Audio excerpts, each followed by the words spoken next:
Le plus grand moment de l'année approche à grands pas. Le Qatar, prix de l'Arc de Triomphe. Favorite annoncée, Mini Hawk a-t-elle tout d'une grande? Ou faut-il lui préférer son aîné Aventure qui revient un an après sa deuxième place, mais désormais auréolé d'une victoire de groupe 1? Sur leur route se présente Monsieur Arc de Triomphe, André Fabre, en quête d'une 9e victoire dans cette course mythique.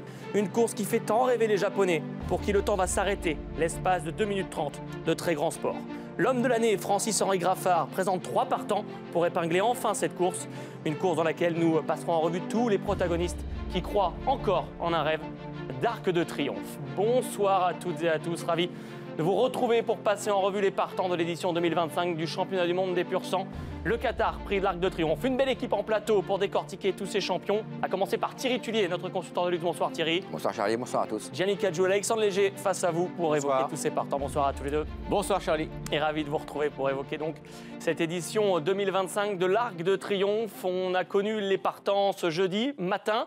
Il y a eu de la modification, il y a eu du changement peu avant l'émission, puisqu'ils ne sont plus 18 mais plus que 17, mon cher Alexandre. Absolument, parce que nous avons appris ce jeudi en fin donc, de journée le forfait d'Estrange. Donc ils ne seront plus que 17. Vous voyez ici les chevaux d'âge dans cette première partie de tableau, hein, ceux qui ont 4 ans et plus. Javelotto, Whitebeard, Arrow Eagle, voilà des outsiders. En revanche, Sosie, 4e l'année passée, Los Angeles 3e l'an dernier. Ils tenteront de faire mieux. Calpana, le numéro 9, était annoncé il y a encore quelques semaines comme la favorite. Elle ne l'est plus.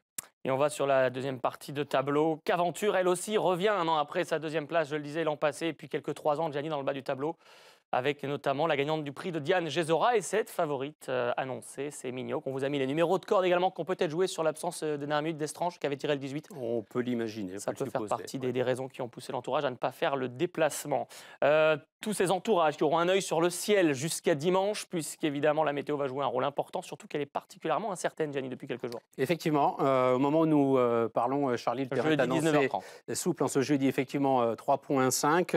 De la pluie est attendue vendredi, samedi. Alors dans quelle proportion? C'est là toute l'interrogation.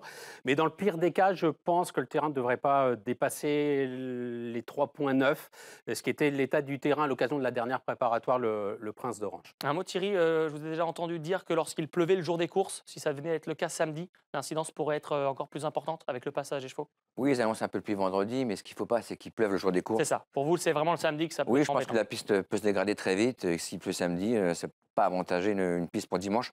Mais pour l'instant, la météo est clémente. Pour faire une revue d'effectifs de tous ces partants, on va évidemment s'appuyer sur les codes des bookmakers qui, grâce à leur code fixe, nous permettent d'avoir une idée un petit peu des forces en présence. On rejette un coup d'œil, Thierry, sur le tableau. Peut-être que les numéros de corde tirés ce matin dans l'émission spéciale sur Equidia ont fait pencher la donne vers Mini Hawk, qui était co-favorite avec Aventure, qui est maintenant seule favorite. Oui, je pense que l'incidence des tirages à la corde a eu son importance. Mini Hawk a obtenu la corde numéro 1. On sait que le dimanche, à Longchamp, le jour de l'Arc, il y aura le pen stretch. Donc Christophe Soumillon a toute l'opportunité de venir plutôt côté corde, donc le numéro 1 est très important. Et Aventure a tiré le numéro 12. On va évidemment évoquer tous ces paramètres ensemble. Vous le voyez, elles sont toutes les deux assez nettement au-dessus des autres. Et puis il y a un package, Alexandre, de chevaux entre 10 et 20 contre 1 qui, au gré des discussions qu'on a eues déjà aujourd'hui, ne sont pas hors d'affaire pour la victoire. Ben oui, d'autant qu'on retrouve beaucoup de 3 ans regardez, sur cette deuxième partie de tableau, et notamment pas mal de Français, Gézora, Qualificar, Dariz, Aloï, Ali, et le japonais le moins plébiscité, le moins joué. Et puis là, vous voyez maintenant les gros outsiders, hein, avec certains qui approchent les 100 contre 1. Pourtant, il y a un cheval qui a fait l'arrivée de l'Arc dans les outsiders, Los Angeles. Los Angeles, absolument. Et un vainqueur de Grand Prix de Paris-Les Phares. On va évidemment parler de tout le monde dans cette émission, et on a essayé d'aller chercher les enjeux principaux qui vont orchestrer notre émission qui commence tout de suite par ce duel, vous l'avez constaté, au féminin. Mini Hawk et Aventure, on le voit, qui se détachent assez nettement. Alors on va essayer, comme ça en une petite dizaine de minutes, messieurs, de mieux les connaître, de les différencier, de les comparer, de savoir laquelle paraît la plus solide. En commençant par la favorite annoncée, Mini Hawk, concurrente qui arrive avec un CV assez impressionnant, Gianni. C'est quand même sa marque de fabrique, c'est le CV. Effectivement, elle a un CV, une carte de visite qui est rutilante. Hein. Elle a enchaîné 3 groupes 1. Elle a gagné les Hawks, elle a gagné les Hawks irlandaises, les Yorkshire Hawks, qu'avait fait à l'époque Enable. Voilà, donc ça suffit pour la placer, pour qu'elle arrive favorite de cette édition 2025 du Qatar de l'Arc de Triomphe. Ça a suffi, Alexandre, pour que son entourage décide de la supplémenter. Je ne sais pas si c'était en question, mais elle n'était pas engagée initialement. Oui, on rappellera que Blue Stocking, l'année passée, la lauréate avait été supplémentée également. Aidan O'Brien a donc dirigé cette pouliche vers le Qatar Prix de l'Arc de Triomphe. C'est forcément pas sans raison, il faut s'en méfier. Après, on y reviendra certainement un petit peu plus tard, parce que là, on évoque pour l'instant les points positifs pour cette pouliche qui arrive sur 5 victoires en 5 courses. Ça n'a été battu que le jour de ses débuts. Mais Aidan O'Brien n'a pas une grande réussite avec ses pouliches dans ce Prix de l'Arc de Triomphe. Il en a bien présenté 5 jusqu'à maintenant, et il y a eu 0 place. Voilà, il a eu plus de réussite avec les chevaudages, les vieux, comme on dit, et pas encore avec les pouliches. Snowfall avait également avait fait le triptyque des Oaks, à ceci près qu'elle avait également participé au prix Vermeil par la suite, et elle ne s'était classée que 6e du prix de l'Arc de Triomphe ensuite. Alors moi, je pense justement que le fait que Mini Hawk n'ait pas participé au Vermeil, contrairement à Snowfall, c'est plus un avantage qu'un inconvénient. Alors justement, Gianni, on va d'abord se replonger dans Snowfall, elle arrive en bout de course. Alors, est-ce que Mini Hawk a l'avantage de la fraîcheur? Il faut remonter au 21 août pour retrouver sa dernière course. On va la revivre ensemble. Je vous laisse la commenter tous les trois. Elle a gagné donc c'est Yorkshire Oaks, la 3e des courses qui lui étaient, on va dire, réservées aux seuls juments. Et elle l'a fait avec le style. Cette victoire-là était nette et sans bavure. Oui, ces 3 victoires de groupe 1 là, cette année, ce triplé de Hawks a été impressionnant, ce triplé-là. Là, il y a Estrange qui est donc non partante, qui va essayer de la suivre. Après, c'était une course en petit comité. Moi, franchement, je ne sais pas trop quoi en penser de Mini Hawk. Effectivement, elle arrive avec une super carte de visite. C'était le cas également de Snowfall, qui arrivait plus ou moins dans les mêmes conditions que Mini Hawk, si ce n'est qu'elle avait été dominée après ces victoires de groupe 1 dans le Vermeil. Snowfall avait gagné les Hawks de 15, les Yorkshire Hawks de 8, les Hawks d'Irlande de 3 longueurs. Et ça a fait plouf le premier dimanche d'octobre. Mitigé, Alexandre est plutôt négatif. Thierry, quel est votre point de vue sur la jument d'Aidan O'Brien, la pouliche? Mon point de vue est un petit peu différent, tout simplement parce que c'est une jument qui est toute bonne. Comme l'a dit Gianni, elle a couru à 6 reprises, elle reste sur 5 victoires. Elle a gagné les Hawks en Irlande, enfin les Yorkshire Hawks, évidemment. Je trouve que Aidan O'Brien a changé son fusil d'épaule cette année, il n'a pas couru la préparatoire, en sachant que les résultats qu'il a eu avec Snowfall comme exemple.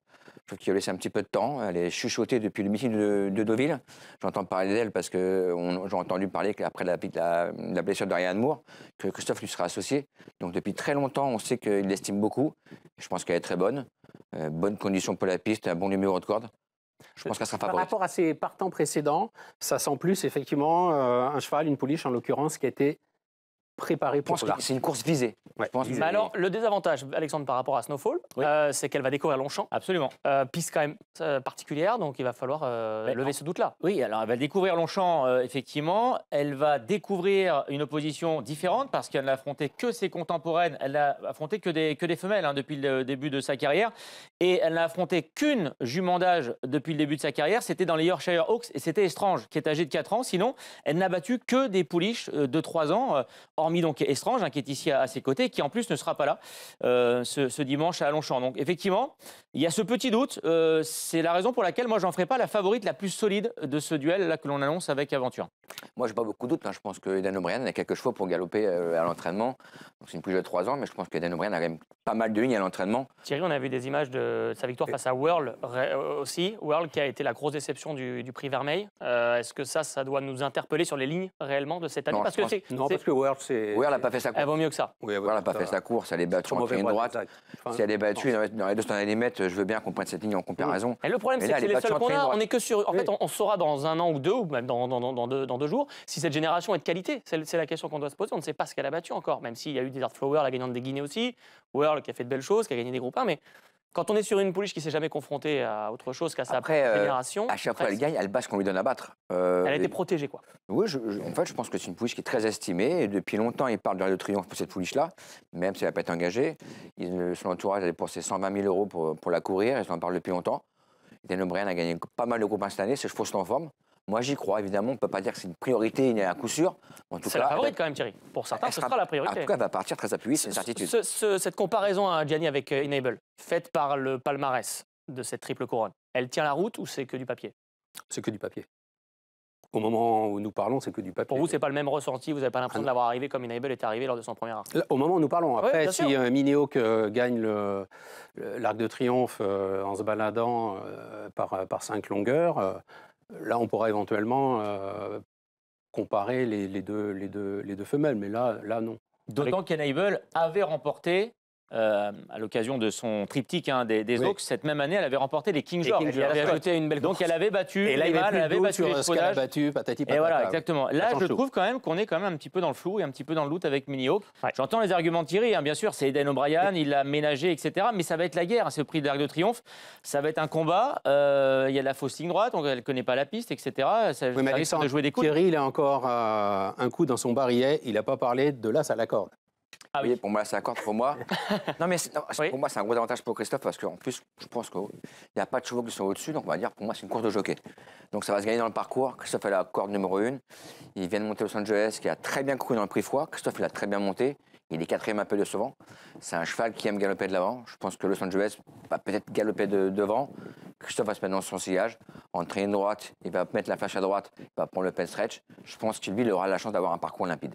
Très bien. Il l'avant plutôt bien, en tout cas, Mini Hawk, qui est dans ce match annoncé avec Aventure, la favorite en question et la favorite annoncée. On s'amusera un petit jeu après avoir évoqué Aventure pour savoir laquelle des deux est la plus solide. Aventure, justement, favorite côté français, elle qui avait terminé 2e l'an passé, Alexandre, et qui a particulièrement bien réussi son année 2025 pour le moment. Ah oui, on peut le dire, effectivement. Elle n'a été battue qu'une seule fois et sépare peut-être le meilleur, il y a débat, je sais, mais le meilleur cheval du moment sur la distance dite classique. C'est Calandagan qui l'a battu dans le Grand Prix de Saint-Cloud. Et Aventure, sinon, c'est un sans faute. Elle a gagné ses 3 autres courses avec sa victoire, on s'en souvient, dans le Prix Corrida. Et puis ensuite, elle a remporté le Prix Vermeil et son premier groupe 1 qu'on vient de voir sur ces images. Là, peut-être que vous avez pu l'apercevoir. Et ça y est, elle tient enfin son groupe 1. C'était la petite pression qu'avait l'entourage d'Aventure et notamment l'entraîneur Christophe Ferland. Et là, ils vont arriver libérés de cette pression sur ce Qatar Prix de l'Arc de Triomphe. Elle a, l'expérience du parcours. Le terrain, ça ne va pas être un souci. Même à mon avis, plus il pleut et plus elle aura un avantage. J'ai l'impression que vous la préférez à Mignon. Quand je vous on connaît la favorite d'Alexandre. Vous l'avez ressenti. C'est vrai qu'elle vient de gagner le Vermeil, qui l'année passée a été la course tremplin, qui a fait les deux premières. Alors, elle fait rêver que Mini Hawk, parce que Mini Hawk arrive en étant quasi invaincue. Elle n'a été battue que le jour de ses débuts. Mais regardez ce qu'elle a fait l'autre jour dans le Vermeil. C'est vraiment, et en plus, une pouliche qui est maniable, qu'on peut placer un peu partout dans un parcours. Elle a le 12 dans les stalles. Bon, ça m'inquiète pas vraiment. Et puis Maxime Guyon, ça c'est important, on ne l'a pas précisé, mais elle a choisi Aventure et pas Sosie. Thierry, le choix de Maxime Guyon, il vous paraît cohérent ? Il me paraît cohérent puisque l'an dernier, Aventure a battu Sosie. Mais je pense que aussi Maxime a pris une jument qui est très en forme, qui vient de gagner le Vermeil vraiment très facilement. Et puis je pense qu'il avait aussi misé sur l'arrivée des pluies. On sait que Sosie est un petit peu qu'il a un petit peu peur des terrains très souples. Mais quand on voit la météo, la piste va être bonne. Mais en tout cas, Maxime, son choix, s'il prend Aventure, qui a gagné très facilement le préparatoire, donc c'est son choix. L'année dernière, son choix avait été différent. Oui. Il avait monté Sosie, non pas Aventure. On a déjà vu de grands jockeys se tromper. Freddy Head, par exemple, il avait choisi Detroit, qui était la tenante du titre, à la place de Gold River, qui a gagné cet Arc de Triomphe-là en 81. Mikinan dans les Guinées. Il avait changé sa montre par rapport au Vermeil, d'ailleurs, alors que là, Mikinan, un grand jockey lui aussi, qui a gagné 3 fois l'Arc dans les Guinées. Il a choisi Hawkwing à la place de Rock of Gibraltar, alors que Rock of Gibraltar, c'était un crack, ça peut arriver. Je ne suis pas certain qu'il y ait tant d'écart que ça. Bon, on verra tout ça avec Pierre-Yves Bureau, entre Aventure et Sosie. Oui, puisque peut-être pas. Pierre-Yves Bureau est avec nous, justement. On le remercie d'avoir pris quelques instants pour évoquer les atouts des frères Vertemer, dont vous êtes le manager. Merci Pierre-Yves d'être avec nous. Déjà, quel régal de vous avoir, j'imagine, pour vous, de vivre ces moments à 48 heures d'une telle course avec 2 représentants au départ de la course. C'est un peu notre débat de ce début d'émission. Pierre-Yves, est-ce que vous pensez que votre aventure a le profil de la gagnante de l'Arc de Triomphe 2025 ? Assez simplement et directement, je veux vous dire. Oui, mais elle n'est pas la seule. Donc, mais oui, elle remplit beaucoup de cases. Elle a été quand même préservée une grande partie de l'année pour arriver très prête sur cette course, qui a toujours été un peu son objectif. Donc, c'est certain qu'elle arrive pas usée, pas fatiguée. Elle aime Longchamp, le terrain lui est indifférent. Mais voilà, maintenant, il y a beaucoup de concurrents et je pense que c'est une course très ouverte. Je rebondis sur le mot objectif. Pierre-Yves, est-ce que l'objectif au 1er janvier, c'était de la garder à l'entraînement pour gagner un groupe 1 ou pour gagner l'Arc de Triomphe ? C'est toujours facile, c'est toujours une fois que c'est réalisé, mais on avait quand même axé l'année sur l'automne, en gagnant un groupe 1 évidemment qui était très important pour sa future carrière de poulinière, mais on savait, vu l'automne qu'elle avait fait l'année dernière, que c'était une jument qui vraiment elle serait...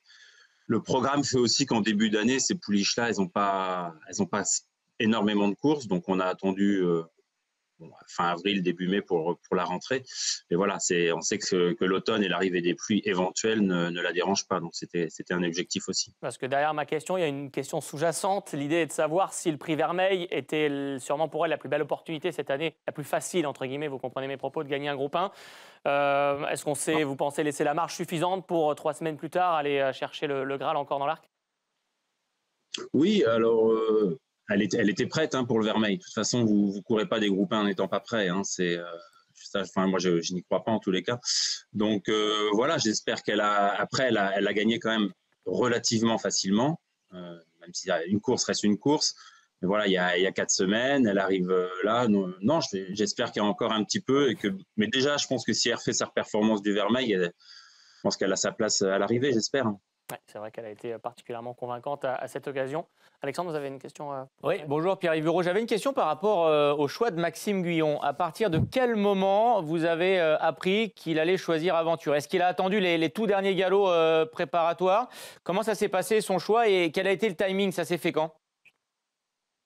Alors, Maxime a relativement rapidement choisi Aventure une fois que les 2 chevaux ont fait leur dernière course.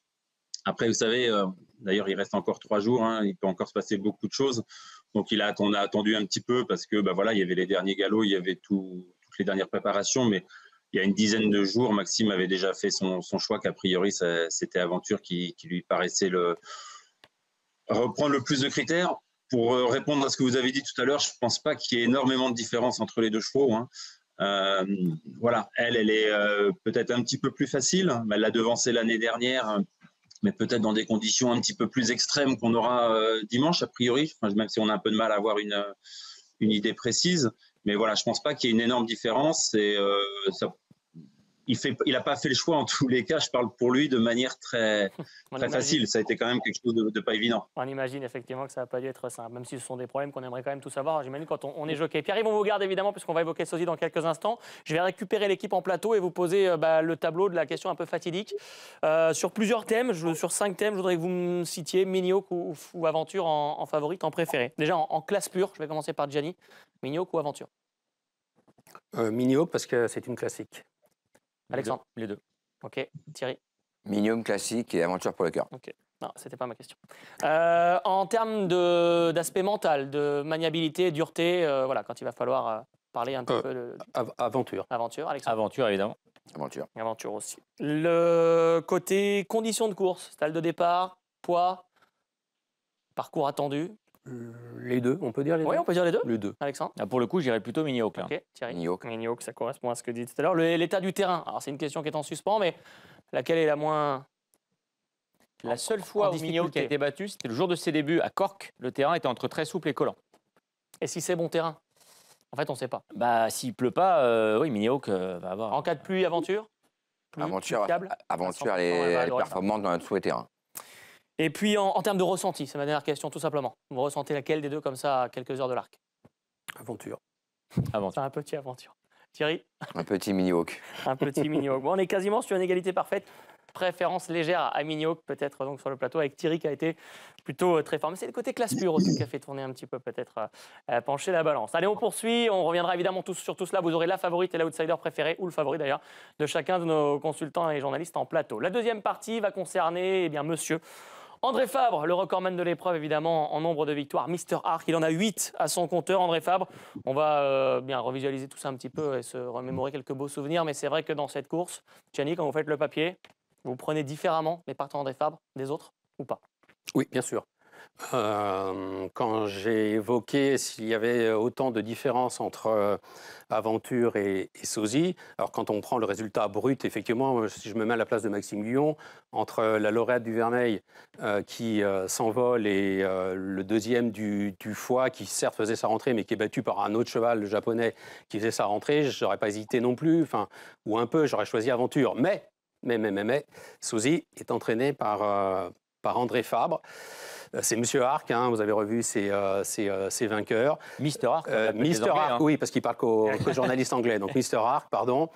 Voilà, il n'a pas son pareil pour amener à 200% un cheval le jour de l'Arc, et ce d'autant, et là Pierre-Yves Bureau va nous aider dans notre réflexion, et ce d'autant que Sosie est un cheval un peu lourd, un peu pâteau. Il y a maintenant 4 semaines entre les Arc Trials et l'Arc de Triomphe. Je pense que c'est le délai qu'il fallait pour André Fabre pour l'amener au mieux le jour du prix de l'Arc de Triomphe. Sur ce que j'ai vu, compte tenu de ce que vous avez vu dans le prix sur ce que j'ai vu dans le prix foie, ça suffit pas pour gagner l'Arc. Maintenant, il y a 4 semaines et c'est André Fabre. Est-ce que vous avez été déçu de la performance du prix foie ou est-ce que vous avez pris ça comme une préparatoire? On rappelle que le cheval a fini deuxième. Non, honnêtement, on était très, très satisfait. Le cheval restait sur une mauvaise expérience en Angleterre. Et comme vous avez assez bien dit, le foie, ce n'était pas un objectif du coup. C'était de remettre le cheval en bonne condition, de montrer qu'il était bien et compétitif. Donc, je trouve qu'il a très bien couru. On est battu par le seul cheval qu'on ne connaissait pas dans la course. Il a redévancé tous les autres de manière assez logique. Moi, je ne sais pas non plus quelle est la marge du cheval japonais qui nous a battus, mais qui était, je pense, quand même assez près aussi ce jour-là. Donc, non, bonne rentrée. Et puis, voilà, enfin, Sosie, il adore Longchamp. Donc, non, moi, il a toute ma confiance, tout notre espoir. On revoit les images du prix foie. Pierre-Yves Bureau, Sosie, c'est un cheval qui n'était pas précoce, qui est lourd, qui est massif.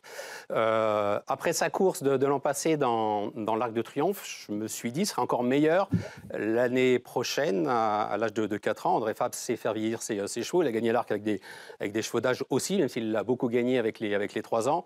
Il l'a gagné avec Valguest, avec Subotica, à 4 ans et plus. Vous le pensez, et j'en viens à ma question, Sosie, je ne sais pas trop où me placer, vous le pensez meilleur cette année que l'année passée?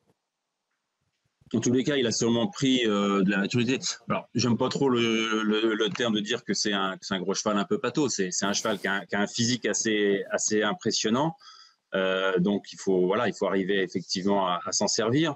Le cheval, cette année, moi, je trouve qu'il a beaucoup progressé. Il est très lutteur, il se sort de pas mal de choses. Vous savez, être capable de gagner quand même l'Ispahan sur 1850 mètres et après avoir gagné un Grand Prix de Paris et revenir sur un foie, je pense que c'est aussi un très bon signe et que voilà, je pense que c'est juste un très bon cheval. Et ce qui va être assez bon dimanche, ça sera le meilleur, je ne sais pas.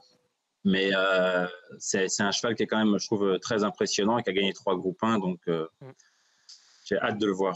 Merci beaucoup Pierre-Yves d'avoir pris quelques instants avec nous pour partager vos impressions sur les 2 partants de l'écurie dans l'Arc. Évidemment, une course qui est liée à votre prestigieuse Casa qui est à ce week-end sur les antennes d'Equidia. Merci. Bon courage à vous et bon avant Arc de Triomphe. On poursuit. Sosie, un dernier mot Thierry sur lui avant d'évoquer Qualificar également, l'autre atout de l'écurie.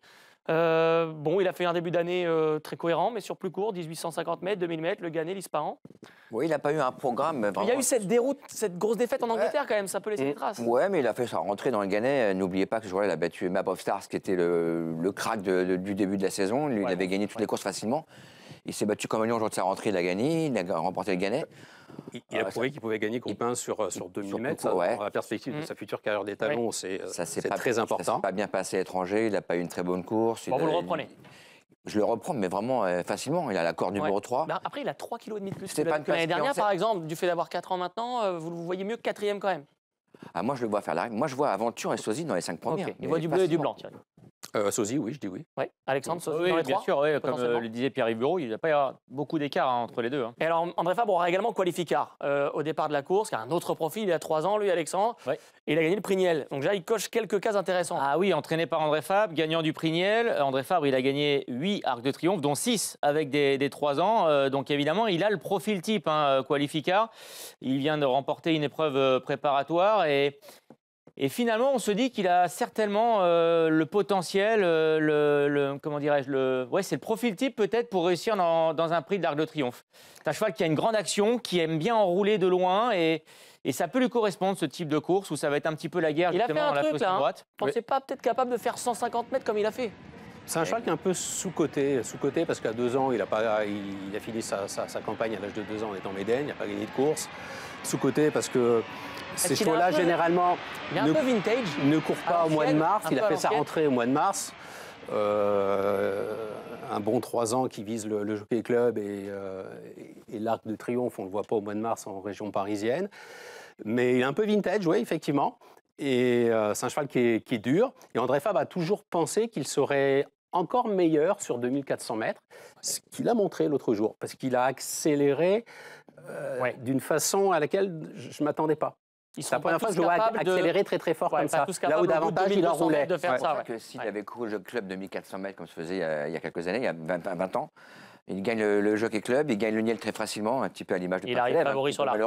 Il serait favori de l'Arc. Il a quand même un profil rassurant. Le mot profil est intéressant déjà parce que le doublé Niel, Arc de Triomphe, André Fabre l'a beaucoup fait, même s'il faut remonter à Reiling quand même pour retrouver le dernier. Ça fait 20 ans. Hein. Et puis je crois qu'on a fini par trouver une comparaison, je crois que c'est Marie Pérez en préparant l'émission, qui est là en régie, qui a trouvé une comparaison assez exceptionnelle avec un ancien gagnant d'Arc. Oui, c'est le nouveau Trimpolino. Alors pourquoi ? Eh bien, on va le voir, même profil, même programme. Jockey Club, Trimpolino avait gagné quand même le Grand Prix de Paris. Trimpolino est arrivé au départ de l'Arc de Triomphe en tant que vainqueur de groupe 1, ce qui n'est pas le cas de Qualificar. 3e dit Guillaume Dornano. Tous deux ont gagné la préparatoire réservée aux 3 ans. Et on va même aller au-delà du tableau. Ils ont tous les deux le même numéro à la corde. Oui, ça c'est quelque chose que vous regardez en plus. Donc c'est vrai que dans cet Arc de Triomphe. C'est dingue. Bon, Qualificar, gagnant d'Arc de Triomphe. C'est envisageable. Moi, je le vois faire l'arrivée aussi. C'est un cheval que j'aime beaucoup. Mais je me répète un petit peu. Si le Jockey Club était 2004, il serait favori. Le cheval est en forme. Il a une course très facile dans le Niel, chose qui est très importante. On a vu que c'est très bien adapté aux 2400 mètres de Longchamp. Donc moi, j'y crois. Bon numéro de corde. William Wick le connaît vraiment très bien parce qu'il a remonté à 2 reprises. Il va faire l'arrivée. Quelque chose à ajouter, messieurs ? Qualificar, Sosi. C'est presque une bonne base dans les 5, Qualificar. J'ai eu vent qu'il avait très bien travaillé, donc j'y crois encore plus. C'est pour ça que vous êtes là, c'est pour ce genre d'informations également, parce que ça n'est pas arrivé aux oreilles de Gianni et d'Alexandre, qui se lèvent un peu plus tard le matin. C'est vrai que pour voir les galops, c'est plus compliqué. Oui, mais malgré tout, vous verrez en fin d'émission, on l'a retenu, Qualificar. Ah, on a hâte de voir, évidemment. Alexandre, je ne sais pas, mais Thierry et moi-même, oui. Avant d'attaquer la deuxième partie de l'émission, il y a une page de publicité qui peut vous permettre de modifier encore quelques éléments de vos tableaux. Si vous le souhaitez, on se retrouve nous juste après ça pour évoquer évidemment les candidatures japonaises, Francis-Henri Graffard et tous les partants de cet arc. De retour dans l'émission spéciale Arc de Triomphe, les partants avec en plateau toujours notre consultant Thierry Tullier et nos journalistes Gianni Cacciula et Alexandre Léger pour évoquer une autre grande partie, évidemment celle qui concerne les concurrents japonais qui sont au nombre de 3 et qui vont venir tenter leur chance une nouvelle fois dans l'Arc de Triomphe. Ils sont au nombre de 3 et ils tentent l'aventure comme d'autres l'ont fait depuis bon nombre d'années. Gianni, ça commence à créer une vraie histoire. Ah oui, depuis premier partant en 69, si j'ai bonne mémoire. Alors pour répondre à votre question là, Charlie, pourquoi serait-ce l'année du Japon ? Oui. Pourquoi serait-ce l'année du Japon ? Parce que l'édition est ouverte. Il n'y a pas vraiment d'épouvantail. Et il y a peut-être de la place pour un bon japonais. Et parmi les 3 chevaux japonais au départ de cette édition, la 2025, il y en a un qui me plaît bien. J'espère que c'est Byzantine Dream, ça m'arrangerait pour commencer. Et bien, du coup, vous allez garder vos arguments pour les autres parce qu'on va démarrer par Byzantine Dream. Oui, j'ai vu. Le fait également, Alexandre, important, c'est que les 3 Japonais qui courent ont tous les 3 gagné une préparatoire, ce qui n'était jamais arrivé auparavant, on en a avoir autant. À commencer par celui qui a fait tomber Sosi, dont on vient de parler, et pour qui vous m'avez donné beaucoup de confiance. Et oui, et beaucoup d'observateurs l'ont trouvé très impressionnant d'ailleurs à l'occasion de cette victoire dans le prix Foix. Je ne fais pas partie de ceux qui pensent que c'est le meilleur des 3 Japonais. Vous reviendrez l'an prochain. Mais je suis comme Gianni, j'en ai un autre. Mais c'est peut-être pas le même d'ailleurs. Mais oui, Byzantine Dream, il a en tout cas le droit de se présenter au départ du Qatar Prix de l'Arc de Triomphe avec une chance, avec une vraie chance. Il a un CV alors qui est peut-être pas le plus ronflant, mais c'est un cheval qui a gagné sur longue distance. Ça, c'est pas. On a vu des stayers, Alexandre, bien courir dans l'Arc. Gold River, qui en parlait avec Pierre-Yves Bureau tout à l'heure d'aventure, Kazakh Vertemer et frères, Gold River. Avant sa victoire dans l'Arc, elle avait gagné le Royal Oak et le cadran. Westerner, il est quand même. Après, il a gagné le prix Foix. Il est quand même deuxième de l'Arc. Et Hard Ross, à l'époque, au début des années 80, deuxième de l'Arc. C'était un stayer également, un cheval de Gold Cup. Le fait qu'il ait de la tenue, c'est pas. Non, mais c'est pour ça qu'à la question. Pourquoi serait-ce l'année du Japon ? Justement parce qu'il y a des concurrents qui arrivent avec des profils différents des autres les années passées. C'est différent d'Orfèvre, c'est différent de Kizuna, c'est différent de Nakayama Festa ou d'autres. Et il en fait partie, il est dans ce profil-là. Il est différent des autres. Moi, j'en préfère un autre, mais effectivement, pourquoi pas lui? Il a gagné, comme Thierry, il a gagné l'Union préparatoire. Vous donnez toute votre confiance à Sosi. Oui, mais après, je il pense faut que faire le gap 4 semaines plus tard. Je pense que le sosie du foie ne sera pas le même au jour de l'Arc. Je pense que Sosi avait besoin de cette course. Pierre Bureau nous a dit le concurrent japonais était sûrement pas loin de son top. En fait, moi, je l'ai vu physiquement, il était assez prêt. Ouais. Donc, je pense qu'il a couru, il a bien couru. Évidemment, Ocean Murphy a fait la course d'attente. Il est venu un petit peu en filant les chevaux. Là, il va falloir qu'il monte une course en vraiment le montant vraiment dans les chevaux. Je pense que Sosi, cette fois-ci, sera devant. Alors, Byzantine Dream va très bien courir. Mais je pense qu'il va lui manquer une petite chose pour participer à l'arrivée. Sosi va sans doute finir devant lui. Beaucoup progresser, parce que physiquement, vous avez vu, c'est un cheval impressionnant. Autre représentant japonais, Gianni, je vais vous donner la main parce que vous trépignez d'impatience de parler de Croix du Nord. Ah oui, j'aime bien. Il reste une chance sur deux, j'imagine que c'est celui-ci. Oui. Le 3 ans, au CV très parlant jusque-là. Effectivement, c'est un vainqueur de derby. Il n'a été battu qu'une fois depuis le début de sa carrière. J'adore ces profils-là. C'est le meilleur de sa promotion au pays du soleil levant. Je l'ai bien aimé dans le Prince d'Orange. Il a levé un doute, celui de sa capacité d'adaptation à une piste très souple. Le terrain le jour du Prince d'Orange était très souple, 3,9 au pénétrant. C'est la bonne ligne, le Prince d'Orange. C'est une course qui peut mener. J'aime beaucoup Dariz, oui. Et est-ce que historiquement, c'est vous qui êtes un peu la un peu moins. Somarez est passé par le Prince d'Orange. À l'Ège également. C'est pas la meilleure des préparatoires, mais c'est une voie qui a déjà été suivie, empruntée avec réussite. Il a un très bon partiel, la piste était souple, oui. Des 400 aux 200, sous les 11 secondes, autour des 10,8. J'aime beaucoup Dariz. Donc j'aime bien la ligne, pour répondre à votre question, Charlie. Oui, j'aime bien la ligne du Prince d'Orange. Maintenant, il y a quelque chose qui m'embête concernant la candidature de Croix du Nord. En plus, regardez son dernier galop, le cheval était très intéressant. Son entraîneur, il a déjà une expérience en plus dans l'Arc de Triomphe.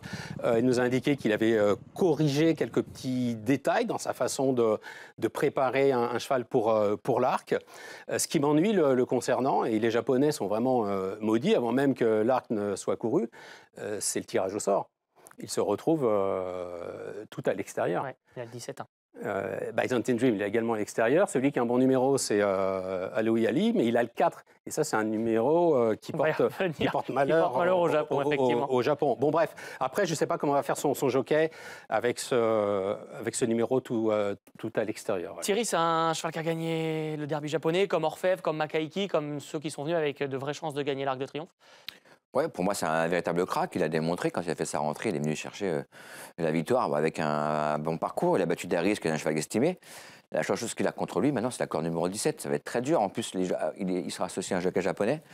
Au Japon, il faut savoir que les jockeys n'ont pas le droit de se rabattre si on n'a pas une longueur et demie claire d'avance. Donc là, l'accord 17, il n'a pas l'habitude de monter ces parcours-là. Donc, espérons pour le cheval, pour Croix du Nord, qu'il soit pas vraiment qu'il fasse tous les boulevards. Ouais, en tout cas, ça pose un petit problème. Après, il peut nous la faire un petit peu à la Détorie avec Golden Horn et puis prendre de sa voie un petit peu en dehors et venir prendre la tête progressivement et pourquoi pas s'envoler. Il n'a pas la même expérience qu'un jour. Mais après, il a monté à Longchamp, il a gagné, mais pour moi, ça ne suffit pas. C'est pas votre préféré, Alexandre, parmi les Japonais, hein? Non, alors c'est clairement celui qui a le meilleur CV des trois Japonais. Il a gagné 2 groupes 1, il a gagné le derby japonais, donc il arrive avec un vrai curriculum vitae. Et c'est ce numéro à la corde qui... alors, il y a 2 choses finalement qui m'embêtent, mais les 2 sont liés. C'est le numéro à la corde et l'inexpérience de son jockey, Wichi Kitamura. C'est vrai qu'il a gagné, ça s'est bien passé dernièrement dans la préparatoire, mais là, avec le 17 dans les stalles et l'inexpérience de son jockey, ça peut faire beaucoup. Pourquoi vous préférez Alohi Ali, qui lui a tiré un meilleur numéro de corde? Eh ben, il le préfère, Alexandre, parce qu'il n'a jamais gagné de groupe 1. Voilà. Alors, non, mais... Donc on reverra quand même un instant Croix du Nord avant d'évoquer... Et l'état du terrain, c'est quand même bien d'avoir levé ce doute-là, lui. Ah bah oui, ce que j'ai dit. Et imaginez que ce soit encore plus rapide s'il ne pleut pas. Ça peut que l'avantager, non? Ça peut l'avantager, bien sûr. C'était bien profond encore. Après, il a une souche maternelle européenne. Oui, c'est vrai. Ça doit l'aider sans doute à se sortir du terrain très souple. Mais il n'a jamais gagné de loin dans sa vie d'ailleurs non plus. Vous avez vu encore que là, si ça se prolonge, Dariz a gagné. Oui, mais c'est pas gênant tant qu'il gagne à chaque fois. Ce jour-là, son jockey a pris une mise à pied parce qu'il a mis un coup de bâton de plus. Espérons qu'il ne dépasse pas la limite. S'il regarde l'émission, on rappelle. Il faut dire qu'il ne dépasse pas la limite. Il en met 1 ou 2 en plus. Avec les nouvelles règles, le cheval peut être distancé. C'est embêtant pour les propriétaires. propriétaire. Alexandre, vous avez quelques minutes pour convaincre la France que le Japon peut repartir avec la coupe grâce à Alohi Ali. Alors moi, ce sera mon coup de cœur, c'est mon outsider, je ne vais pas m'en cacher, c'est mon préféré des trois japonais parce que Alohi Ali, je ne le connaissais pas lorsqu'il est arrivé à Deauville, pas plus que vous, je pense, messieurs, lorsqu'il a couru le prix Guillaume Dornano. Détrompez-vous. Il n'avait gagné qu'une course dans son pays, il n'avait pas gagné au niveau groupe et pourtant sur la piste, je trouve qu'on a vu un éclair de classe. Regardez. Il bat qualificard, hein, Alexandre. Exactement, il ne va pas n'importe qui. Christophe Lemaire a pris la température ce jour-là avec lui, il est allé devant et il est reparti. Regardez, uniquement sollicité au bras. Allez, un petit coup de cravache pour lui demander de prononcer son effort jusqu'au bout. Et il va gagner de bout en bout comme un travail du matin. Il laissait derrière lui à plusieurs longueurs qualificard. Le prix Guillaume Dornano, c'est pas la voie royale, mais c'est quand même la voie qui a emprunté à Isimpak il y a 2 saisons pour remporter le Qatar Prix de l'Arc de Triomphe. Voilà, j'ai pas plus d'arguments que cela en faveur d'Alohi Ali, si ce n'est que c'est vraiment un coup de cœur sur la piste. Il m'a enthousiasmé. 2400 mètres, il va découvrir. Est-ce que ça vous... Ça n'a pas l'air d'être un problème d'après son entraîneur. Jeune entraîneur, hein, d'ailleurs, il fait partie des plus jeunes. Je crois, il a à peine 39 ans. Il tente un pari, mais il a basé tout son programme sur la France. Il devait courir initialement le Grand Prix de Paris. Oui. Finalement, il s'est ravisé, je ne sais pas pour quelle raison. Il a préféré aller à Deauville et il a bien fait. Je crois même qu'il a annoncé que son cheval n'était pas forcément à son top lorsqu'il a gagné ce Guillaume Dornano. Il a hésité à courir le prix Guillaume Dornano parce qu'il ne le jugeait pas encore à 100%. Alors imaginez-vous, s'il n'était pas à 100% ce jour-là, ce qu'il est capable de faire ce dimanche avec Christophe Lemaire, qui lui en revanche connaît bien la France, Longchamp et l'Arc de Triomphe. Il a déjà pris quelques places. Voilà, je me dis que ce serait une belle histoire et ce serait bien que Christophe Lemaire offre au Japon une première victoire dans l'Arc de Triomphe. Gianni, il y a un truc qui m'en passe, c'est l'impression visuelle dans ces courses-là quand même. Elle est particulièrement plaisante. Non, mais moi, je suis peut-être battu, enfermé avec mes profils. Je me dis que les Japonais nous ont envoyé pour courir l'Arc des chevaux de la trempe de Elkander Passa, de Deep Impact, de Orfèvre. Ils n'ont pas gagné avec ces chevaux-là qui étaient des champions, des vrais chevaux de groupe 1. Et ils ont tous gagné les préparatoires. Et le comble, ce serait que les Japonais gagnent l'Arc de Triomphe avec un cheval qui n'a pas gagné encore de groupe 1, pas même au Japon. 8e de groupe 1. Mais une fois que je me défais de ce profil qui ne me plaît pas, je rejoins complètement Alexandre. Nous étions avec Thierry à Deauville le jour de sa victoire dans le Guillaume Dornano. Je ne le connaissais pas non plus, tout comme vous, avant qu'il ne court. Même Christophe Lemaire n'était pas super confiant avant coup non plus. Et nous avons vu sur la piste une machine de guerre. Ouais. Attention, ce jour-là, il ne s'est pas très bien lancé de stade de départ. Après, le cheval a un petit peu froid, il a pris la tête parce que Christophe l'a forcé. Là, il va y avoir 18 partants, enfin 17, pardon. Il est à côté de ça va être différent. Mini-Walk. Il va falloir qu'il prenne la bonne départ, Christophe. C'est pour ça que je suis un peu moins chaud que. Non, mais peut-être qu'au bout d'un moment, les Japonais, si on réfléchit par l'absurde, faut se dire prenez pas le profil classique et puis allez chercher autre chose. Peut-être que ça. Oui, allez prendre le numéro 15 de la promotion et vous allez gagner le. Alors par contre, on revient. C'est vrai qu'il a été super impressionnant. On revient, Gianni, un instant sur le numéro 4 dans les stalles. On a regardé ça en rédaction tout à l'heure. C'était un numéro maudit au Japon, puisque sa prononciation en japonais, que je ne tenterai pas, est semblable à celle de la mort. Il y a même des hôtels qui n'ont pas de chambre 4, 14, 44. On ne s'arrête pas à l'étage numéro 4. Chez nous. Exactement. Alors j'espère que pour eux, ça pourrait permettre de, ils sont pas vaincre parce que 15 et 17 dans les stalles. Ils vont préférer ça. Il y en a deux qui sont parqués à l'extérieur et l'autre, le numéro. Mais il a le 4 et c'est un chiffre maudit chez eux. C'est terrible. Le 4, c'est un bon numéro 4 dans l'arc. Oui, entre 1 et 6, c'est 60% des vainqueurs. C'est 6 et 2, les deux meilleurs numéros. Ça, c'est à la corde. Tout à fait bien. C'est parce qu'on n'a pas pu vous mettre sur 2 émissions le même jour qu'on vous a pas mis sur le tirage au sort. Ce qui est bien dommage. Pourquoi ce reste l'année du Japon? C'était la question qu'on s'était posée. Alexandre, parce que l'impression visuelle d'Alohi Ali vous a beaucoup plu. Je réponds par l'absurde, c'est ça. Gianni, pourquoi pas lui? Parce que Croix du Nord a un profil de tout bon classique. Exactement. Thierry, sur lequel des trois vous... Moi, je trouve que cet Arc de Triomphe est très ouvert. Pour moi, c'est une course de jockey. Donc, je miserais plutôt sur les si on parle de là, effectivement, Croix du Nord. Sur les jockeys qui ont plus d'expérience à Longchamp. J'ai rien contre le jockey japonais, mais il n'a pas d'expérience. Ça risque de ce qui est sûr, c'est que c'est génial pour revenir en prenant plus de recul, c'est génial pour les courses françaises d'avoir autant de Japonais avec autant de premières chances. Ça va évidemment 3 partants qu'on gagne les préparatoires quand même. Ça va drainer un monde fou. Ça va être une fête. Voilà, ça va être vraiment incroyable. Pour l'image, pour le mythe autour de l'axe, c'est important que les Japonais continuent de faire le déplacement. Ils arrivent bien armés là cette année. Effectivement, et c'est vraiment tout l'intérêt de cette édition de 2025. On va poursuivre avec un autre sujet, un sujet qui va concerner celui que rien n'arrête cette année, c'est Francis-Henri Graffard. Et oui, évidemment qu'un Arc de Triomphe n'allait pas se courir sans lui, étant donné bien les 10 groupes 1 qu'il a déjà remportés cette année. C'est une saison exceptionnelle qu'il réalise, il est numéro 1 des entraîneurs en France. Je ne sais pas si au début de l'année, on se projetait sur un Francis-Henri Graffard dans l'Arc de Triomphe, puisque évidemment Calandagan n'a plus ses attributs, ne pouvait pas y participer. Donc, ce n'était pas écrit d'avance d'en retrouver 3 au départ. Hein. Oui, juste une petite digression là. Vous avez vu l'infographie 10 groupe 1. Je crois que le record de groupe 1 pour un entraîneur français la même année, c'est André Fabre. Et si mes comptes sont bons, il en a gagné 13 en 92. C'est exceptionnel ce que fait Francis-Henri Graffard, parce qu'il a encore de très bonnes cartes d'ici la fin de l'année. En 92, André Fabre avait gagné l'Arc avec Subotica. Avec Subotica, ouais. Pour en revenir à Francis-Henri Graffard dans l'Arc en début d'année, non pas forcément, mais c'est dire la profondeur de son banc. Il a quand même 3 partants. Alors 3 challengers, mais 3 chauds qui peuvent très bien courir. Ouais. Thierry est la gagnante du Diane. Oui, la gagnante du Diane, donc évidemment, puisqu'elle a gagné groupe 1, elle vient de finir deuxième du Vermeil en montrant une très belle impression. Ce jour-là, Mickaël était très sage avec elle, elle a fait une belle ligne droite, battue par Aventure, qui est la favorite logique de cet arc. Donc très belle impression. Il y a la gagnante du Romanais, Kisana. Donc les 2 pouliches restent sur une victoire du groupe 1. Il y a Dariz, qui a fait parler de lui au début d'année, qui était invaincu. C'est celui que je préfère des 3. On va y revenir encore après. On essaie de les garder dans l'ordre un petit peu, Thierry, avec Gesora. Elle a levé le doute des 2400 mètres dans le Prix Vermeil. C'était aussi un test. Elle a affronté ses aînés. Voilà, elle a quand même validé sa participation il y a 4 semaines seulement, mais elle l'a bien fait a priori. Oui, elle est battue par celle qui sera la favorite ou la deuxième favorite de l'Arc, c'est-à-dire Aventure. Si on voit une première chance à Aventure, et beaucoup d'entre nous voient une première chance à Aventure, on se doit d'accorder du crédit également à Gesora, qui accélère. Dans quelle mesure elle peut s'en rapprocher, Gianni? Qui accélère en même temps qu'Aventure. Après, il y a quand même un petit gap entre les deux.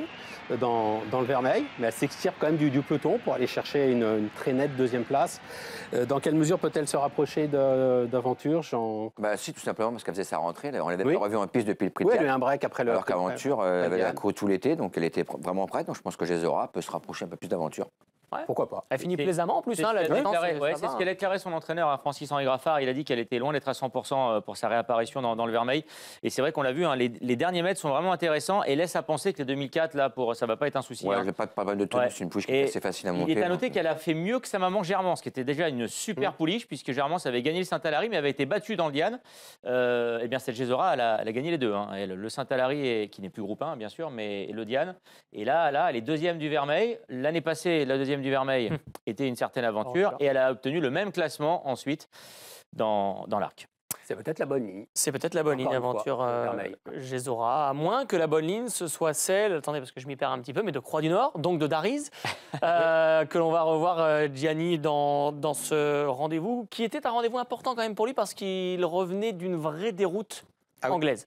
Je pense que Dariz, il pourrait se présenter là, au départ de cet Arc de Triomphe avec une cote beaucoup plus basse. S'il a eu un programme plus convenu, j'entends par convenu, c'est très rare de voir un mâle de 3 ans français courir les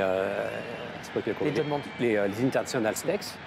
Moi, je l'attendais au départ du Grand Prix de Paris, ce que nous avait dit Nemone Roos et Francis-Henri Graffard après sa victoire dans la Listed. Bon, ils ont choisi de courir le Génadan, qu'il a gagné quand même dans un super bon style, en dominant le deuxième du prix Niel. Donc il pourrait être quasiment invaincu. Après, quand je dis s'il a eu un programme plus convenu, c'est pas parce que ça s'est jamais fait qu'il faut pas le faire. Vadini, il y a très peu de 3 ans français également qui sont allés courir les Eclipse Stakes et Jean-Claude Roger a eu raison d'y aller puisque Vadini a réalisé cet exploit de gagner les Eclipse Stakes. Mais là, il a une cote à 2 chiffres.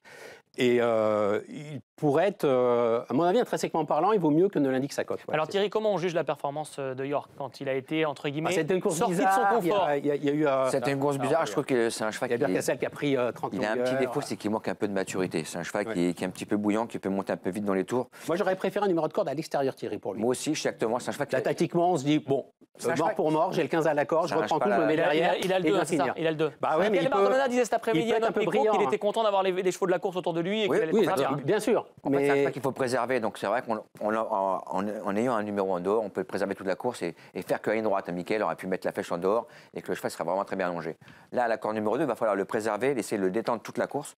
Maintenant, la chance qu'il a, c'est qu'il est entouré que des chevaux qui ont une bonne chance. Donc je pense qu'il va quand même bien voyager. Si le cheval est relax la première partie du parcours, il va falloir compter à lui. Alexandre, c'est votre crainte, le manque d'expérience, de dureté de ce cheval-là, de maniabilité, tout ça? Oui, bien sûr. Mais là, on va arriver en fin de saison et je pense que l'expérience du groupe 1 sprint raté, hein, du coup, à York, et le fait qu'il ait très bien couru dans la préparatoire le prix Prince d'Orange, vont montrer un autre visage de Dariz. Et d'ailleurs, c'est à l'issue de cette course-là que Francis-Henri Graffard, il a dit « Si c'est moi, je l'engage dans l'Arc de Triomphe et j'y vais ». Parce qu'il a toujours estimé ce poulain, qui était invaincu jusqu'à sa déroute. On peut parler de déroute quand même pour son premier groupe en Angleterre. Alexandre des oui, il a beaucoup de classe. Mal de 3 ans. On pensait que c'était le meilleur 3 ans depuis le début de la saison. Jusqu'au jour où on a dit bon bah c'est le meilleur 3 ans, il va courir le Grand Prix de Paris, il va gagner, puis il sera favori de l'Arc. Oui, c'est ça. A fait la part sur le Grand Prix de Paris. Il va certainement faire un excellent 4 ans, mais avant cela, il peut pourquoi pas être dans les 3 premiers de la condition sine qua non, c'est qu'il soit bien posé durant la course. Il a une meilleure chance que Qualificar, si on doit comparer nos 3 ans. Je pense qu'ils se valent tous les deux. Qui aurait gagné le Grand Prix de Paris s'ils s'étaient présentés tous les deux? On fait de la science-fiction. Bon, ça coûte rien de faire de la science-fiction. Moi, j'aime bien. Si on la fait pas à la télé, on l'a m'approchait d'en faire trop sur Dariz après sa victoire à Saint-Cloud dans le Jeune Adam. Alors, j'étais content qu'il rassure en étant deuxième du Prince d'Orange. Moi, je dirais Dariz. Grand Prix de Paris, 14 juillet. En tout cas, moi, j'aurais vu Dariz. Grand Prix de Paris, 14 juillet, des gros albards, un gros orage. Qualificar, temps magnifique, Dariz. Ouais. Qui pour autant a eu de l'action et belle action jusqu'au bout, Alexandre, là, dans la Croix du Nord, dans un terrain qui il a levé un petit peu ce doute-là, lui aussi. Tout comme le Japonais. Il a gagné le prix Juigny, on avait travaillé ensemble, c'était très souple, non? Ouais, bon, après, c'est le jour de ses débuts. Mais oui, il a gagné. Il va dans tous les terrains, Dariz. C'est un fils de Daria Kana, donc la distance, il n'y a pas de souci. Elle avait gagné le Hong Kong Vase, un groupe 1 sur 2004 à Tiatine. Avec des Royal U avant. Et le terrain, a priori, c'est pas un souci non plus. Parlons maintenant de la 3e corde de Francis Graffard, c'est Kizizana. Quelle belle histoire, Thierry. Franchement, il y a un peu d'affect dans l'histoire de cette jument qui a, semble-t-il, connu des galères et qui, cette année, peut s'exprimer. Au mieux, elle est invaincue en 2025. Mais oui, il est invaincu cette année. Elle a eu la chance de remporter ce prix Jean Romanet, qui a été c'est une Arc Series. Donc, ça a permis à son entourage de pouvoir courir la de Triomphe. Elle n'était pas engagée? Elle n'était pas engagée. Donc, sans la supplémenter, son entourage est qualifié pour 120 000 d'économiser. Exactement. Donc, elle va pouvoir défendre ses chances. Elle est vraiment très en forme. Elle aussi, je pense qu'elle a très bien travaillé. Elle n'a rien à perdre. En plus, ça va être facile pour son jockey Alexis Pouchin parce qu'il est dans la peau un petit peu d'un outsider. Donc, pour lui, un petit peu moins de pression. Donc, je pense qu'il va se faire pressionner dans le parcours et puis essayer d'avoir le meilleur parcours possible pour obtenir la meilleure allocation. En tout cas, la Pouche, en tout cas, est en forme. C'est un vrai plus pour Alexis. Et les limites sont inconnues, Alexandre, de cette jument-là, finalement, parce qu'elle n'a jamais été aussi forte. Ah oui, elle n'a jamais été aussi forte que cette année, hein, c'est vrai. C'est vraiment une résiliente, hein, cette jument. Et finalement, son entourage a bien fait de la laisser à l'entraînement, puisqu'elle a obtenu le premier groupe 1 de sa carrière cet été à l'âge de 5 ans. Alors là, je prends cette course un peu comme un bonus pour elle. Mais elle a le 7 dans les stalles. Faut pas qu'il pleuve trop, a priori, parce que sinon, ça pourrait être un souci pour elle. Et si elle a le bon parcours, que Alexis Pouchin peut se faire emmener, elle peut être 4-5 de cet Arc de Triomphe. Gianni, la valeur du prix Jean Romanet, vous qui avez fait tout le meeting de Deauville, vous le placez où? C'est Survie qui termine deuxième? Oui, Survie, elle est 7e l'année passée de l'Arc de Triomphe. Mais Survie, elle avait fini 3e en Irlande juste avant, non? D'un groupe 1? Oui. Donc c'est comme une bonne ligne. Et puis c'est un bon témoin. Oui, c'est pas un témoin gênant, c'est un bon témoin. Et elle gagne très facilement. Ouais. C'est un peu la jument cachée de cet Arc de Triomphe, je trouve. C'est la jument dont on ne sait pas tout, j'ai l'impression. C'est ça que je vous dis qui lui donne des chances. Elle a toujours été super estimée par Francis-Henri Graffard. Il a une bonne chance, on n'en parle pas beaucoup. Il est là, il va pouvoir se mettre au milieu du peloton, on ne va pas faire attention à lui. Zéro pression, c'est du bonus. Un bon parcours. Mais elle peut très bien courir. Je me répète depuis tout à l'heure, je pense que c'est une course de jockey, on va dire que c'est un gros quintet. C'est celui qui a le meilleur parcours. Et lui, il va essayer d'avoir de la montée pour la meilleure allocation. Et un tout dernier mot, c'est une course de jockey, mais c'est une rubrique d'entraîneur. Francis-Henri Graffard, tout lui réussit, même s'il se donne le droit que ça lui réussisse. Exactement, Charlie. C'est vrai. Ce serait pas si étonnant que ça, finalement, presque, que l'un des 3 s'impose. Ah bah ce sera la cerise sur le gâteau d'une année exceptionnelle. Il y a 3 partants, il a toutes les chances de son côté. Voilà, c'est aussi un autre intérêt, je trouve, hyper passionnant de cette édition de l'Arc de Triomphe qui va nous permettre de revoir dans une dernière partie les autres concurrents qu'on n'a pas encore évoqués. Et notamment, ça paraît fou, on arrive en fin d'émission, et on attaque enfin celle qui était la favorite il y a de ça 3 semaines, Alexandre. Kalpana, oui, elle était autour des 4 contre 1 il y a 3 semaines, elle est remontée à 10-12 après un échec dans les September Stakes à Kempton. Oui, la course qui avait enlevé Enable en son temps pour préparer l'Arc de Triomphe. Et bien Kalpana, pour la même Kazakh, a échoué dans cette entreprise. Elle est en dehors, elle est en dehors, elle vient librement. On pense qu'elle va s'imposer, on pense qu'elle va engloutir ses adversaires. Mais l'opposition est quand même de taille parce qu'il y a un certain Giavellotto qui va lui contester le succès, qui va repartir. Et Kalpana, à l'issue de cette défaite, a donc perdu son statut de favorite des bookmakers. Ce qui s'explique, parce que personne ne la voyait battue. Sur sa perte derrière Calandagan dans les King George, elle aurait dû manger tout cru ses rivaux, ce qui n'a pas été le cas, même si effectivement Giavellotto est un vainqueur de groupe 1. Oui, elle finit un petit peu. C'est pas rassurant, Thierry, d'avoir coincé à la fin? Elle n'était pas prête? Non, je pense qu'elle n'était pas prête, mais je pense que c'était peut-être pas la bonne préparatoire. Mais je pense que ce jour-là, si elle se prolonge un petit peu, elle n'est pas deuxième, elle est troisième. C'est pour ça. C'est ça, oui, elle finit, elle est sur les rotules. Ça explique que de passer de favori, elle est passée plutôt outsider. Son entraîneur Andrew Balding décide de lui mettre les œillères australiennes, donc il y a une modification importante. On ne sait jamais, oui, ça peut changer quelque chose. Elle est à 11 contre 1 désormais. Moi, j'ai en mémoire les King George, Alexandre. Dans les King George, on a revu cette course. Elle a quand même fait galoper Calandagan un long moment et elle a terrassé les autres derrière. Il y avait Los Angeles, il y avait de vrais chevaux de course derrière elle. Ouais, c'est vrai. Elle a un passage incroyable, Kalpana. Sur cette ligne-là, on doit la sélectionner très haut, mais il y a quand même cette réapparition là, dans les September Stakes qui est un peu inquiétante. Elle n'a pas gagné cette année. Je sais que vous vouliez faire un quiz, Gianni. Si quelqu'un peut me citer le dernier lauréat de l'Arc de Triomphe à ne pas avoir gagné lors de l'année qui... J'aurais dit Trèves, comme ça, au hasard. Elle avait... Trèves. Trèves lors de son deuxième arc. Elle avait eu une saison compliquée, ça en est de 4 ans. Est-ce qu'on peut gagner sa première course de l'année directement dans l'arc? Est-ce que Kalpana peut le faire? Trèves l'a fait, pourquoi pas. Écoutez, il faut s'appeler Trèves. On disait tout à l'heure qu'il fallait s'appeler Enable pour Mini Hawk, il faut s'appeler Trèves, c'est des comparaisons. Oui, mais c'est possible. C'est vrai que cette deuxième place n'est pas très rassurante. Ça vous chagrine. Ça vous chagrinait pas pour Sozy, pour Daris, mais pour en tout cas, les bookmakers... Sozy, ça n'a rien à voir. Ah, pardon. En fait, je travaillais le jour du prix foie. Maxime est parti au Canter, elle n'était pas après le cheval. Moi, je pense. Oui, mais justement, on n'était pas à Kempton. Mais quand on a des chevaux comme ça, qui participent à des événements incroyables durant l'été, que ce soit les King George, que ce soit les Eclipse Stakes, la course préparatoire qui vient après, elle est forcément bidon, entre guillemets, parce qu'il est au creux de la vague, le cheval. Bien sûr, bien sûr. Donc on peut s'attendre à un gros boost, peut-être. C'est très dur d'avoir les chevaux à 100%. Peut-être qu'elle était à 120% le jour des King George et qu'elle, tout doucement, elle est en train de descendre un petit peu de forme. Rapidement, c'est Giavellotto qui dominait les débats. Gianni, est-ce que ça lui donne du crédit dans cet Arc de Triomphe? La condition sine qua non, c'est l'état du terrain. Il faut que la piste reste bonne comme à Hong Kong. Le plus rapide possible, pour lui. D'ailleurs, sa participation était même en question. Oui, ça va se compliquer. Ouais, c'est après, les propriétaires qui ont voulu courir. Mais c'est un vainqueur de groupe 1, puis c'est un cheval qui, regardez, dégage beaucoup de puissance. Il a beaucoup voyagé. Il a contre lui. Jamais un 6 ans n'a gagné l'Arc de Triomphe. C'est arrivé à 7 ans, Motrico, mais jamais un 6 ans. C'est arrivé à 5 ans, Alexandre, mais pas à 6. On parle de grand voyageur, un cheval a eu beaucoup de gros combats au niveau, c'est Los Angeles également. Faut-il y croire? Il est placé l'an passé. Bah oui, alors c'est vrai, 3e l'année passée, mais c'est surprenant de le retrouver aussi boudé quand même par les bookmakers. Il est à 33 contre 1 chez les bookmakers Los Angeles.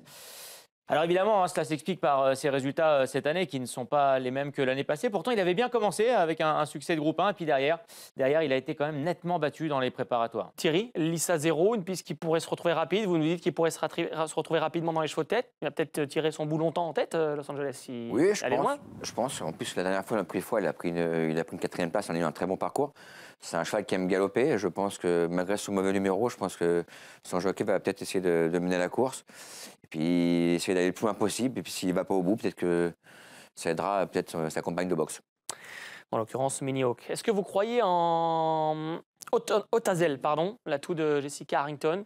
Oui, c'est partie de ses visiteurs. Non, je pense qu'elle a vraiment visé un petit peu sur la piste très souple. La dernière fois qu'elle a couru en piste souple, il a gagné un groupe 1 en battant Delacroix. Ouais. Là, il va découvrir la distance de 2004. Donc c'est vrai que pour moi, c'est plutôt une chance d'outsider. Qui a pris beaucoup de place dans des grandes épreuves, qui a même été aux États-Unis. C'est vrai. Bon, il a sa place au départ parce qu'il a quand même un rating de qualité, mais c'est vrai que pour l'envisager gagnant, il y a quelques marches qu'on ne va pas franchir. Jean-Claude Rouget aura 2 partants, Gianni, au départ de cette édition, à commencer par le vainqueur du Grand Prix de Paris. Oui, les phares, qui a donc hérité du 6 dans les stalles de départ. C'est un des bons numéros pour gagner l'Arc de Triomphe. Il faut avoir le 2 et le 6. Ceci étant posé et dit, je ne suis pas certain que ce soit suffisant pour les phares. J'espère me tromper pour son entourage. J'ai l'impression qu'il a gagné son derby, entre guillemets, en faisant sien, et c'est déjà très très bien le Grand Prix de Paris. Il peut sans doute afficher des progrès par rapport à sa course de rentrée dans le prix Niel. Jean-Claude Rouget a indiqué qu'il allait courir en progrès. Il le faudra. Est-ce que ce sera suffisant? Je n'en suis pas certain. Sa performance dans le prix Niel nous refroidit forcément. Il a quand même l'argument d'avoir gagné le Grand Prix de Paris. Puis si Jean-Claude Rouget prend le risque d'aller sur l'arc, c'est que le cheval doit rassurer quand même un minimum, j'imagine. Oui. C'est vrai. Il va pas comme ça, sinon, je pense. Oui, bien sûr. Non, mais c'est certainement la meilleure chance des deux. À Roigol, vous y croyez moins, Alexandre? Roigol, j'y crois moins parce que il n'a pas gagné Groupe 1 comme les phares a pu le faire dans le Grand Prix de Paris. Il a gagné le Grand Prix de Chantilly cette année, c'est bien, mais je pense qu'il a déjà, voilà, et lui, il a obtenu son Grand Prix. C'est le frère d'Impact, donc voilà, l'entourage se fait plaisir et va sur cet arc de triomphe. Mais ce qui ne va pas l'aider en plus, c'est qu'il a hérité de la Stahl numéro 16. Ouais. Donc il va être tout à l'extérieur, à côté de Croix du Nord, le japonais. Et puis Thierry, reste White Birch qui a croisé le fer avec Los Angeles, avec Alpana durant toute la saison également. Oui, il y a plusieurs lignes qui se croisent un petit peu en Irlande, mais c'est vrai qu'on n'a pas vu le cheval. Maintenant qu'il est un petit peu âgé, on va courir à ce niveau-là. Je pense que ça fait plutôt plaisir à son entourage de courir cette course-là. Pour moi, White Birch, ça fait partie des outsiders. Outsider logique, ouais. J'y crois pas trop. On va voir en qui vous croyez justement, puisque c'est l'heure de consulter les tableaux, à commencer par vous, Gianni, de vos favoris, de vos outsiders. Pardon. Vous en avez déjà beaucoup dit, on imagine qu'il n'y aura pas de surprise. Retrouver des chevaux comme... C'est ce qu'on dit, hein, le cœur a ses raisons. Le cœur a ses raisons, Charlie, que la raison ne connaît point. Donc malgré ce 17, enfin, il est tout à l'extérieur, Croix du Nord. Ouais. Voilà, j'aime bien ce cheval. C'est un beau cheval à la robe foncée. Puis j'adorais surtout, je parle de cœur, allez-y, rapidement. Sunday Silence. C'est un descendant de Sunday Silence qui était... il est dans mon top 5 de mes chevaux préférés. La marque de fabrique de Gianni, c'est l'histoire, donc on vous reconnaît bien là. Alexandre, vous êtes plus pragmatique, mais il y a un peu d'originalité. Il y a un peu de folie pour l'outsider. Exactement. Même, hein, parce que c'est pas le cheval de tout le monde. Ma favorite, c'est Aventure. Je pense qu'elle coche toutes les cases. On en a beaucoup parlé. Je vais pas revenir dessus. Elle était deuxième l'année passée. Et je pense qu'elle peut gravir cette dernière marche pour s'imposer. Puis Alohi Ali. Là, j'ai fonctionné au coup de cœur. Vous avez vu sa ligne droite. Voilà, j'y crois beaucoup, mais je suis surpris qu'il soit une cote aussi élevée chez les bookmakers quand même. Eh bien, on ira mettre une petite pièce. Thierry, quels sont vos deux choix dans cette édition 2025? J'ai longtemps hésité entre Minio et Aventure. Aventure, je suis pas pratiquement sûr qu'elle va faire l'arrivée.